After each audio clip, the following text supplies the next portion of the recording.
Não se sabe quantos. E eu vejo, inclusive do nosso governo ou de várias pessoas falando, poucas pessoas falam sobre esses reféns. Pois é. Se fala sobre cessar-fogo, se fala sobre todas as coisas que são totalmente pertinentes, mas ninguém fala que tem que devolver Não, e não há uma equivalência de solidariedade, e você não faz equivalência por número de mortos. Você faz equivalência por você não tem... o sofrimento é sofrimento, ponto. Você não tem 100 morreu 10, então o outro esquece. E é engraçado que você tem organizações internacionais de direitos humanos, de direito das mulheres, e nenhuma dessas organizações emitem notas a respeito das mulheres que foram estupradas, das mulheres que foram sequestradas, das crianças, a Unicef, que você tem outras organizações de direito de criança. Então, isso mostra um viés ideológico de que vidas de judeus ou israelenses valem, não é importante, ou não pode falar, ou é polêmico demais, não vamos entrar na seara, porque alguém vai escrever, mas e os palestinos? Não está errado falar os palestinos. Você tem um momento e um outro momento. Você fala assim, aquele é o momento de você prestar solidariedade às vítimas israelenses. Você pode ter daqui a 5 minutos um momento para prestar solidariedade às vítimas palestinas também, não tem problema.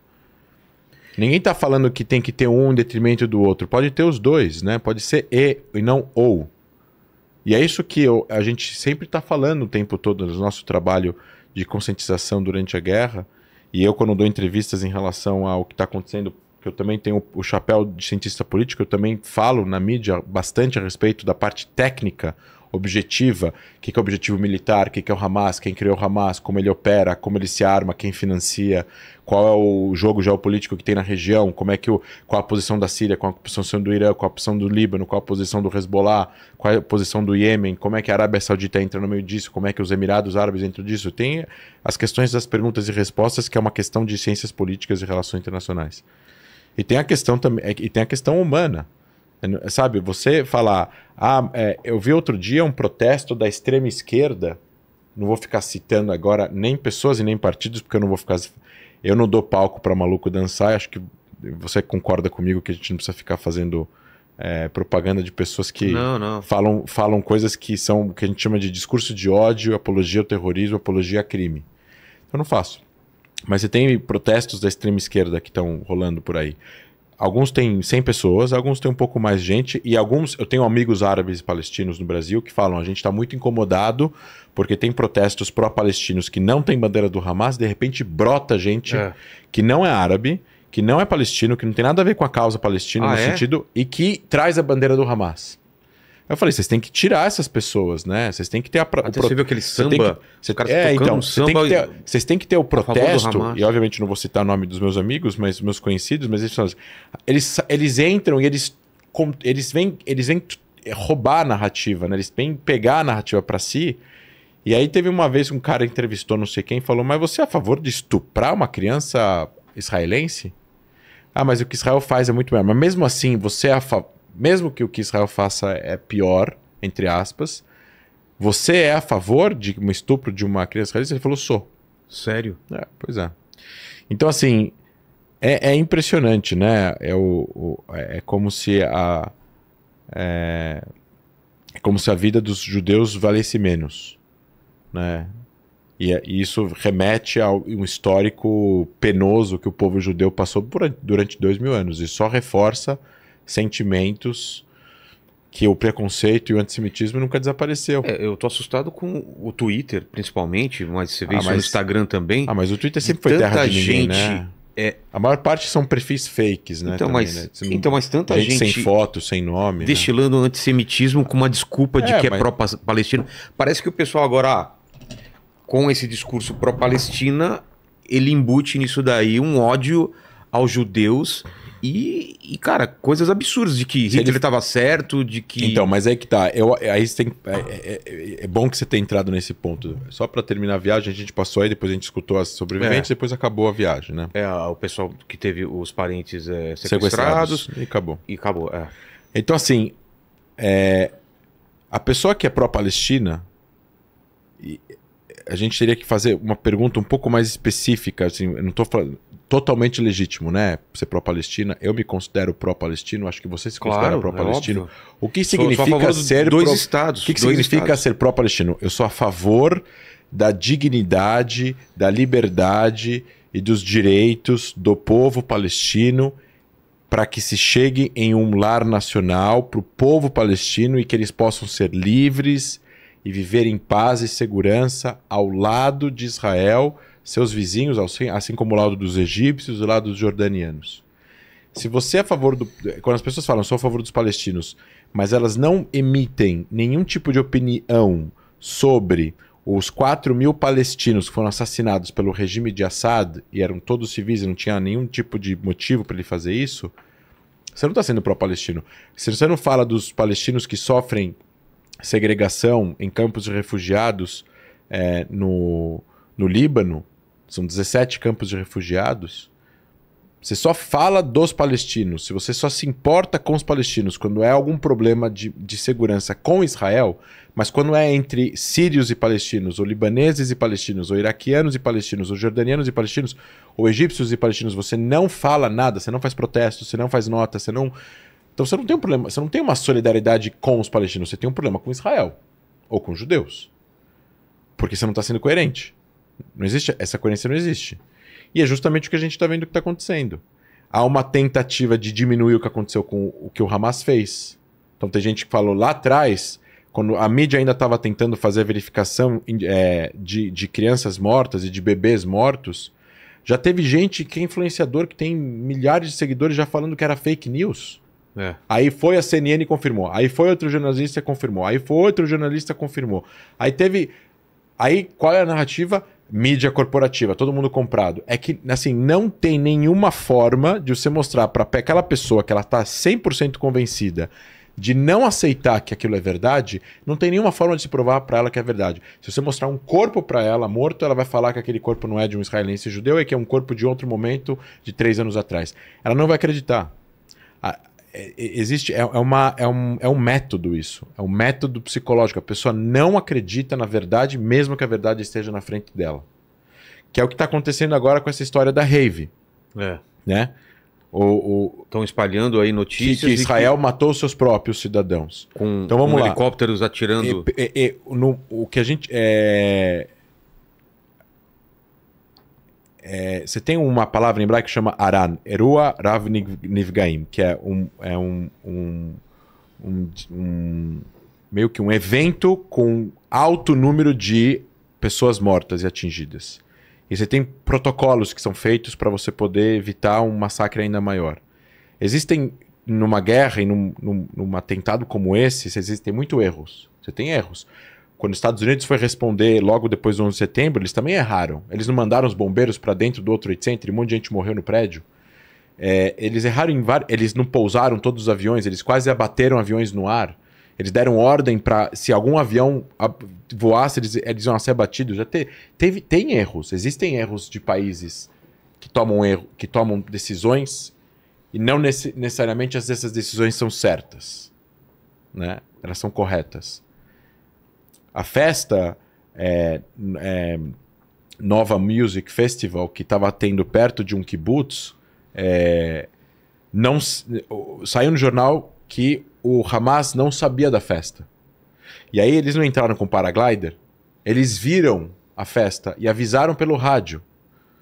Então, eles direcionaram pessoas que foram e pegaram... Na hora que eles entraram, eles invadiram Israel pela fronteira e com carros. Inclusive uns carros da ONU. Tá escrito, tem carro lá em Israel que prenderam um carro escrito Unicef ou UNRWA, sei lá, uma das agências da ONU. Branco, uma picape branca. Era um carro da ONU. Eles usaram o carro da ONU. Os clientes do Hamas. E essas pessoas não estão dispostas a mostrar isso e condenar isso. Eles querem mostrar só tentar encontrar alguma coisa que eventualmente possa deslegitimar a resposta de Israel, diminuindo o crime que o Hamas cometeu, ou falando que o Hamas não é terrorista, ou falando que o Hamas não matou civil, ou falando que não teve gente sequestrada. Alguma coisa que tem mais... E assim, é o Hamas que tá falando que fez isso. Tá no site do Hamas. Tá nos vídeos que o Hamas fez. Tá nos vídeos de câmeras de segurança. É o Hamas que tá falando. Eles não acreditam no que o Hamas está falando? É o Hamas que falou. Nós entramos, tem os interrogatórios de mais de dezenas de presos do Hamas do dia 7 de outubro. A gente traduziu alguns e colocou no ar. A mídia traduziu outros e colocou... E o que eles falam? Eles falam que eles foram estuprar, que eles foram matar, que eles atiraram para matar. Teve outro que falou que escutou choros de crianças através de uma porta do bunker, do quarto fortificado. E ele atirou até parar de escutar o barulho. Ele falou, o que aconteceu? Ele falou, elas morreram. Ele falou que queimaram casas. Tem gente que falou que atiraram em pessoas. Teve outro que assume que eles... O que vocês iam fazer com as mulheres? Dirty them, a tradução em inglês, que é sujar elas, que significa estuprar, em outras palavras. Eles falaram, tá? Eles estão falando que eles fizeram isso. É o que a gente chama de era da pós-verdade. Existe um fato, o criminoso foi preso, assume, e mesmo assim tem gente que não acredita. É como se precisasse que acontecesse com elas para elas acreditarem que um cara do Hamas pode fazer isso. Eu não sei por que elas têm tanto medo de assumir e criticar que o Hamas fez isso. Isso não diminui a solidariedade ao povo palestino, não diminui o direito dos palestinos, não diminui a legitimidade das aspirações nacionais pelos palestinos e não diminui as críticas legítimas que podem ser colocadas sobre Israel. São coisas separadas. Criticar o Hamas não significa que você não pode também criticar Israel. Criticar o Hamas ou ser contra o Hamas, que não é crítica, né? Condenar um grupo terrorista, condenar o Hamas não significa que você é contra os palestinos, contra o povo palestino, contra o Estado palestino, contra os direitos dos palestinos, contra a dignidade dos palestinos. Não quer dizer isso. Você pode condenar o Hamas com todos os adjetivos possíveis e ainda assim ser pró-palestino, ser crítico de Israel e por aí vai. Significa que você é humano, que você não é a favor que alguém entre na casa de uma pessoa e estupre, e mate, e degole, e sequestre. Então, o que está acontecendo em relação a essa festa é que saiu uma notícia, isso já tem mais de 10 dias, que alguns pilotos israelenses já em entrevistas de um helicóptero de resgate, que foi chamado às 11 horas da manhã. Eu tenho a notícia aqui, tem todo minuto por minuto no iNet News. Então, primeiro, a notícia em inglês veio do Haaretz, que é um jornal bem crítico ao governo de Israel, mais à esquerda, que não é o maior jornal de Israel. Então já começaram a deturpar dizendo o maior jornal de Israel disse. Não é o maior, não é nem o segundo maior e nem o terceiro maior. Mas é o jornal mais importante progressista de Israel. Eles colocaram na notícia exatamente isso, que os israelenses, que existia uma investigação da polícia, chegou na conclusão que o Hamas não sabia da festa, mas isso não diminui o crime do Hamas. Eles não sabiam da festa, viram a festa acontecendo e foram atacar a festa. Se eles soubessem com antecedência, eles iam planejar o ataque na festa. Que diferença faz se eles descobriram às 6h30 da manhã do dia 7 ou às 5 horas da tarde do dia 2, que é até a festa? Não tem diferença. Não muda o crime. Se você planejar roubar um banco agora, ou você planejar roubar um banco indo para tua casa e aí você vê o banco lá e você decide entrar na hora. Não tem diferença no crime. Então o que essas pessoas que estão tentando... eles não sabiam da festa, a festa foi sem querer. Não foi sem querer. Eles viram a festa através dos paragliders, de que eles estavam indo até um kibutz do lado, avisaram pelo rádio para outros, 3.000 pessoas entraram em Israel. 3.000 membros do Hamas invadiram Israel. Então eles avisaram outros grupos que foram de carro até a festa. Chegaram atirando, 7h10 da manhã, 7h03 da manhã, já tem ligações que dá para escutar nos áudios dos israelenses ligando para a polícia. Estão atirando, fugindo. Tem brasileiros sobreviventes. Sim, dia o brasileiro... Que contam as histórias. A gente entrou ao vivo com ele em Israel. O helicóptero foi às 11 da manhã para lá, para resgate, por causa de um evento de grandes proporções. Atiraram em pessoas que acharam que eram terroristas e podem ter matado civis no decorrer desse processo. E daí? É uma catástrofe, é lamentável. Fogo amigo. Teve soldados israelenses que morreram com fogo amigo em Gaza em 2014. Teve fogo amigo quando... Já teve problemas com pessoas... com resgate de reféns, com negociações de policiais com reféns em vários países do mundo que se tem notícia. Existem erros desse tipo? É plausível esses erros? É possível. Você tem gente correndo de longe, você não consegue enxergar, você precisa responder. Você não sabe quem é civil, quem é militante, porque quem é terrorista, porque o cara tá sem uniforme, ele tá de civil. Podem ter pessoas... E na notícia do Haaretz está escrito: na tentativa de atingir terroristas, podem ter sido atingidos alguns civis. É isso que está escrito na notícia. Alguns civis. Aí sites de extrema esquerda, radicais aqui do Brasil, pegaram essa notícia e fizeram uma manchete. Maior jornal de Israel diz que Israel assumiu que matou os seus próprios civis. Como se Israel fosse sádico, querendo atacar os seus próprios civis, que são seus próprios familiares. Não tem sentido nenhum isso. Israel querer matar seus próprios civis?